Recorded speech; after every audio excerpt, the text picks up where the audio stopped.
David sat at the edge of their neatly made bed, the soft glow of the evening sun casting long shadows across the room. He ran his fingers over the fabric of Emma's favorite scarf, still faintly scented with that unfamiliar perfume. It wasn't cheap or overpowering, just distinct, sophisticated, like something Emma might have picked if she were trying to impress someone. He shook his head, trying to dismiss the thought. She was busy, stressed, trying to climb the ladder at work. That's all it was, he told himself. The house was quieter these days, even when Emma was home. She moved through the rooms with purpose but little presence, her phone always in hand, her focus elsewhere. David tried to engage her in small ways, an offer to cook dinner, a suggestion to watch a movie they once loved, but her responses were clipped, her smile polite but distant. It wasn't always like this, he reminded himself. They used to talk for hours, laugh until their stomachs hurt. Now even silence between them felt heavy, like a chasm widening by the day. That evening, as Emma prepared for yet another late night at the office, David leaned against the kitchen counter, watching her. She looked stunning, her sharp blazer fitting perfectly, her hair swept into a loose, effortless bun. It wasn't her usual workday look, and David noticed. "Big meeting tonight?" he asked casually, trying to sound lighthearted. She hesitated, just for a second, before slipping on her heels. "Yes, with a potential client. It's important," she said, not meeting his eyes. David nodded but couldn't shake the feeling that something was off. She'd been putting in late nights for weeks now, always with a reason that felt just plausible enough. He wanted to believe her. He loved her. But love didn't quiet the nagging voice in his head, the one whispering that things didn't add up. When the door clicked shut behind her, David stared at the empty space she left behind. He tried to convince himself that his doubts were unfounded, that he was imagining things. But as he picked up his phone and absent-mindedly scrolled through photos of them from years past, smiling and carefree, he realized something he hadn't wanted to admit. Emma wasn't just pulling away. She was already gone. The evening passed slowly, the silence of the house pressing in on David like a weight he couldn't shake. He moved from room to room, picking up small tasks to occupy his restless hands. The laundry basket was overflowing, a mix of their clothes. As he folded Emma's favorite blouse, his eyes caught a faint smudge of lipstick on the collar, too faint for her to have noticed, but unmistakable. It wasn't her shade. His mind raced, searching for innocent explanations, but his chest tightened with a sinking certainty. He placed the blouse down carefully as though handling something fragile. The moment felt fragile too, like his entire world was balancing on the edge of a truth he wasn't ready to confront. Shaking his head, David reached for her phone sitting on the bedside table where Emma always left it before rushing out. It felt wrong, invasive even, but the unanswered questions clawed at him until he gave in. As he picked it up, the screen lit up with a notification, Richard's name. The preview was brief, just a teasing, "thinking about last night," followed by an ellipsis. David's breath caught in his throat. For a moment he was frozen, the words searing into his mind like a brand. Every rational thought screamed at him to stop, to put the phone down and walk away. But his hand moved on its own, unlocking the screen with the passcode Emma never bothered to change. The messages were there, each one a shard of glass cutting deeper into his chest. Some were casual, masked as work-related, but others were unguarded, filled with inside jokes and moments David knew weren't his. The most recent one, though, was undeniable. "Last night was unforgettable. Can't wait for the next time." David's fingers trembled as he set the phone back down. A strange calm settled over him, the kind that comes before a storm. His heart was pounding, but his mind was sharp, focused. He felt betrayed, yes, but beyond that, there was an aching hollowness, a deep question about who Emma had become and whether the life they'd built together was nothing more than a carefully constructed illusion. For now, he didn't know what he would do, but he knew this: nothing would ever be the same. The next morning, David sat at the kitchen table, his untouched coffee growing cold as the sunlight streamed through the window. The world outside seemed so ordinary, so steady, but inside, he felt unmoored. Emma hummed softly as she moved around the kitchen, a sound that once brought him comfort, but now felt like nails on glass. She placed a plate of toast in front of him and leaned in to kiss his cheek, her gesture automatic, devoid of meaning. David looked at her, studying her face as if trying to find a trace of the woman he thought he knew. She was radiant, effortlessly beautiful, but there was a new distance in her eyes, like a part of her was somewhere else. He wanted to ask her so many things. Was she happy? Was she lying to him even now? Was there any truth left between them? But the words wouldn't come. Instead, he nodded, mumbling a thank you. Emma grabbed her bag and phone, her tone cheerful as she called out, "I'll be late again tonight, big project. Don't wait up, okay?" She didn't wait for his reply, the door clicking shut before he could process her words. David's mind raced, replaying the messages he had read. He wanted answers, but more than that, he wanted her honesty. The lies were suffocating, a slow erosion of everything they had built together. He spent the day in a daze, unable to focus on work, the sound of her laughter in those messages echoing in his head. By evening, David found himself driving aimlessly, the streets blurring past him. The idea of confronting her outright felt like standing at the edge of a cliff, unsure of what lay below. He didn't know if he was ready for the fallout. Instead, he parked outside her office, his hands gripping the steering wheel tightly. He watched the building, its glass facade reflecting the city lights, and waited.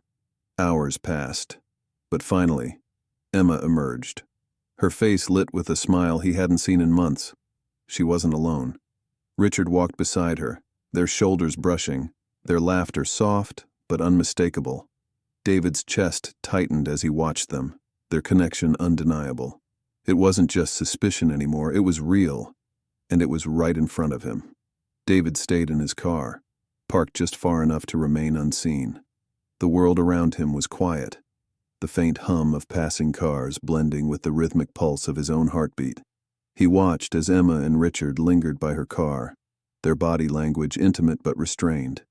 It wasn't an affair born out of lust alone. It was something deeper, something that had carved a space for itself in their lives, pushing David further to the margins. Emma laughed at something Richard said, a sound that used to be his. David's hands tightened around the steering wheel, his knuckles white as a wave of emotions surged through him. He wasn't just angry.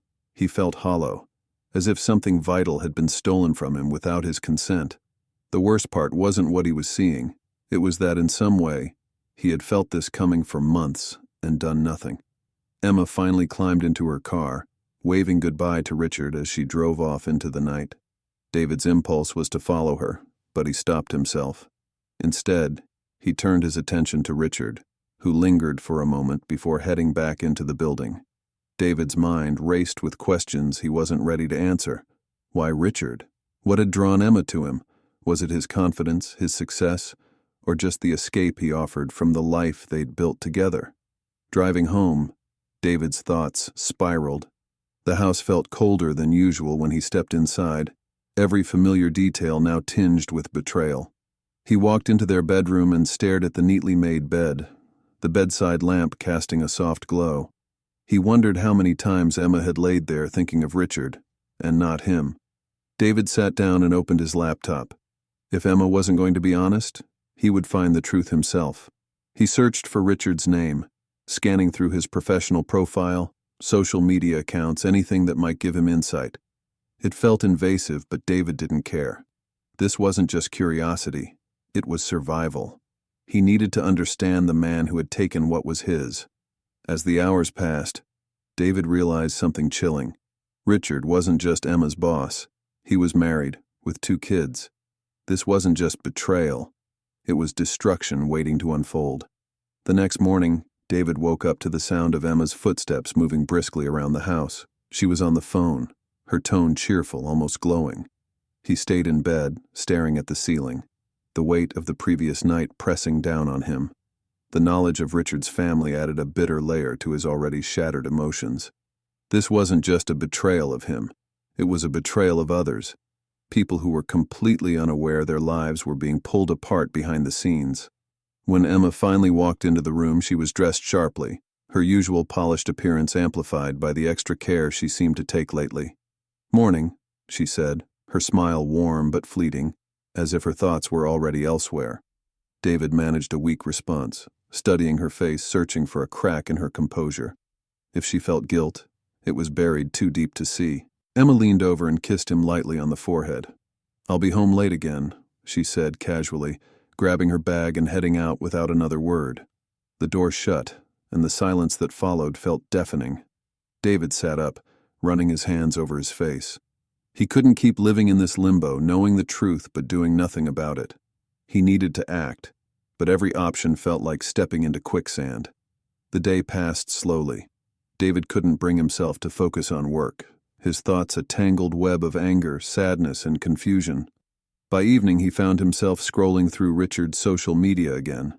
There was a photo of Richard with his wife and kids, all smiles on a sunny beach.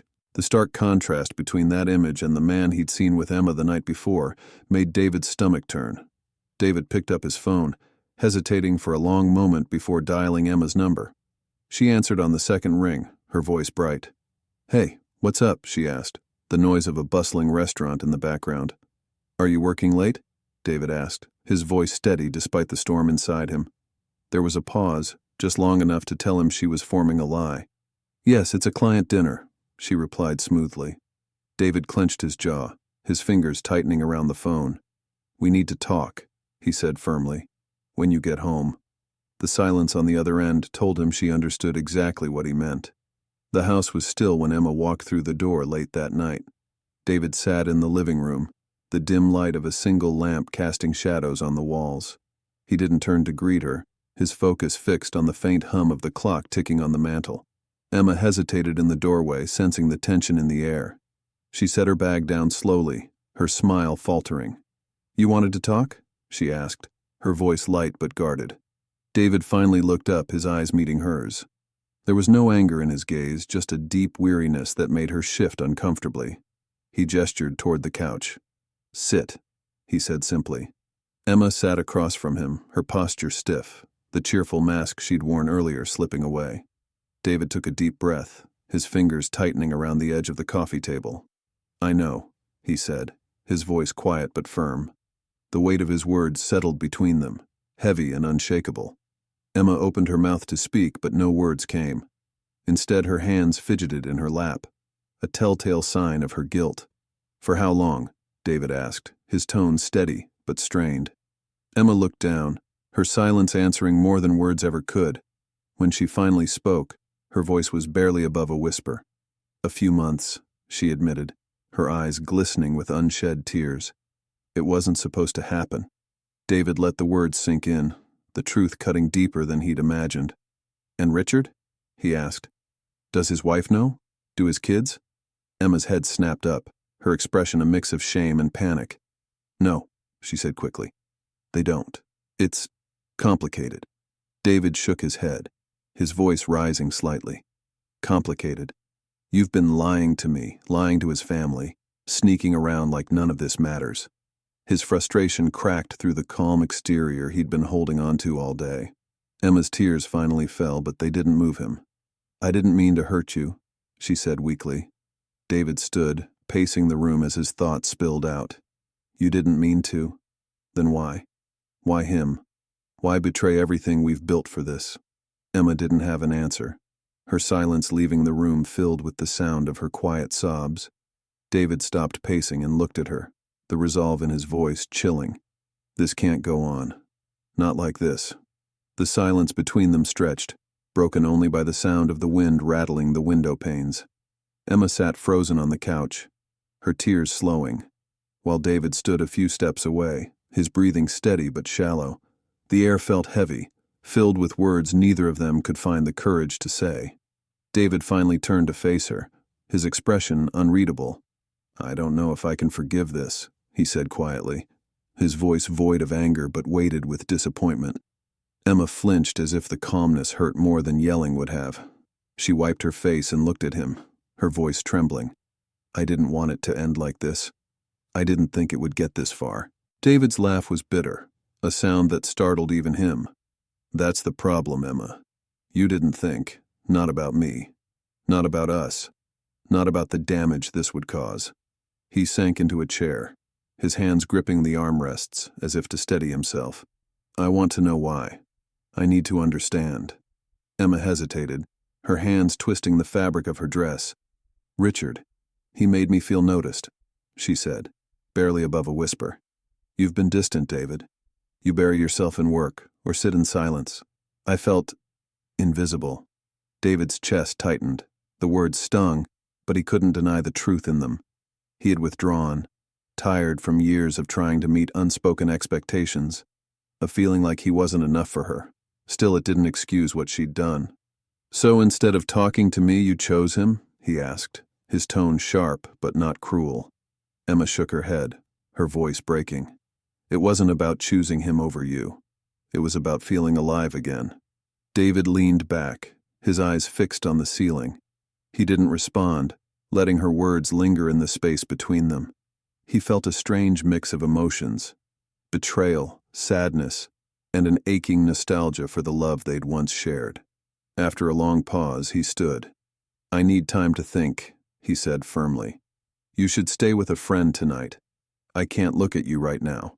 Emma opened her mouth to protest but stopped, seeing the finality in his expression. She grabbed her bag and left, the sound of the door closing behind her echoing through the empty house.